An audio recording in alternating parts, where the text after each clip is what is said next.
Today, we're going to completely demystify wealth building. You know all that overwhelming financial jargon? We're taking that and translating it into a highly actionable, step-by-step roadmap. Whether you're literally just starting out or you're looking to optimize what you've already built, you are absolutely in the right place. So let's dive right into this. Think about it for a second. Money affects almost every single part of your life, right? It dictates where you live, how you travel, your daily stress levels, and ultimately, your freedom. And yet, most of us were simply never given the instruction manual. We're just expected to figure out taxes, mortgages, and investments on the fly. Well, consider this your missing instruction manual. Here's our step-by-step roadmap for today. We'll start with the money mindset, then progress through financial stability, consistent growth, wealth building, and finally, financial freedom. First up, the money mindset. Spend less than you earn. Think of this entire process exactly like building a house. You really can't build the roof until you pour a solid foundation. And your absolute foundation begins by drawing a hard, clear boundary between your needs and your wants. Needs, well, those are your baseline, like housing, food, and utilities. Wants are those luxury shopping trips, the expensive cars, the premium subscriptions. Look, financial success isn't about eliminating fun. It's really entirely about controlling lifestyle inflation. When your income goes up, your luxury spending shouldn't automatically skyrocket right alongside it. Because, honestly, no investment strategy on earth is going to save someone who just consistently outspends their income. Moving on to stage 1, financial stability. To build that baseline of stability, we use the 50-30-20 budget. This brilliantly divides your beginner income to create intentional spending, without all the stress. Basically, 50% goes to your absolute needs, like rent and groceries. 30% is yours to enjoy, entertainment, travel, shopping. And that final 20%, that is your wealth building engine. That goes straight to emergency funds, investments, and crushing debt. Giving every single dollar a specific job is exactly how you take back control. Now, within that 20% savings bucket, you absolutely must protect your foundation. Step 1 is saving a quick $1,000 for immediate emergencies. A flat tire or a medical bill should be a minor inconvenience, not a financial catastrophe, right? Step 2 is leveling that up to a full 3 to 6 months of living expenses. You want this kept liquid and safe in a high-yield savings account, which, by the way, is just a bank account that pays you a much higher interest rate than those regular legacy banks. And a quick aside here, never put your emergency fund in the stock market or crypto. It literally needs to be sitting there exactly when life happens. Okay, so once your starter emergency fund is in place, it is time to clear out toxic, high-interest debt.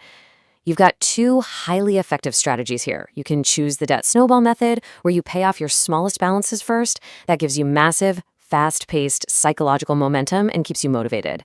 Or you can choose the debt avalanche method. That's attacking the highest interest rates first to precisely and mathematically save the absolute most money. Pick the one that keeps you motivated and attack that debt aggressively. Next up, stage 2, consistent growth. Now we're constructing the walls of our financial house. And a huge part of this growth in the U.S. system is your credit score, which ranges from 300 to 850. There are 3 main factors you need to know. Always, and I mean always, pay on time. Your payment history makes up a massive 35% of your score. Next, keep your credit card utilization under 30%, though ideally you want that under 10%. And whatever you do, don't close your oldest accounts, because credit age accounts for another 15%. A great score is literally the key that unlocks lower mortgage rates, cheaper car loans, and way better insurance premiums.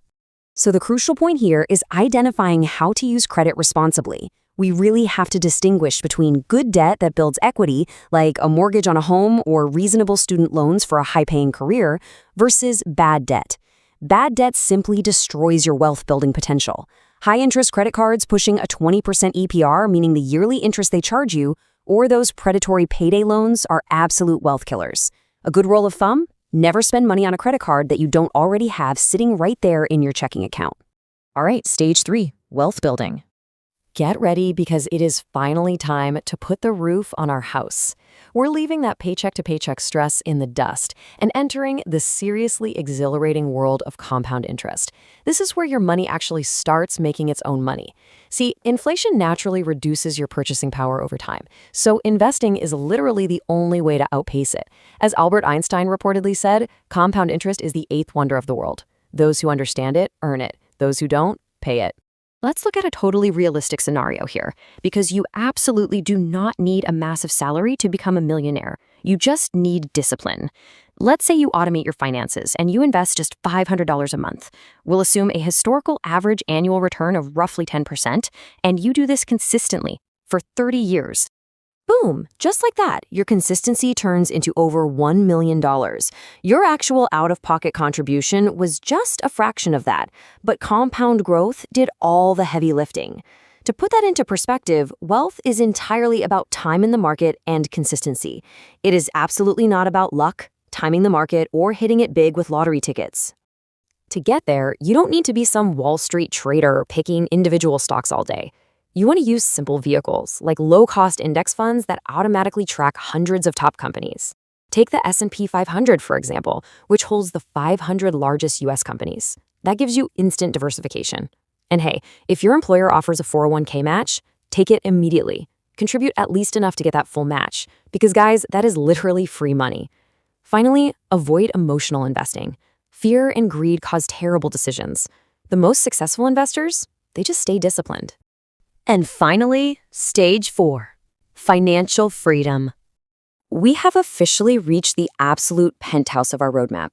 But, how do you know when you've actually made it? Well, the ultimate formula for financial independence is incredibly simple. Just multiply your annual living expenses by 25 to find your target number. If you can live comfortably on $40,000 a year, your financial independence number is $1 million. Once your investments hit that threshold, you have achieved ultimate freedom. Work becomes entirely optional. Getting to that magic number, though, it requires a real shift in perspective. The wealthy just think differently. They think in decades, not days. They focus purely on buying appreciating assets, things that actually go up in value, like real estate or index funds, rather than depreciating liabilities, which are things that lose value the absolute second you buy them.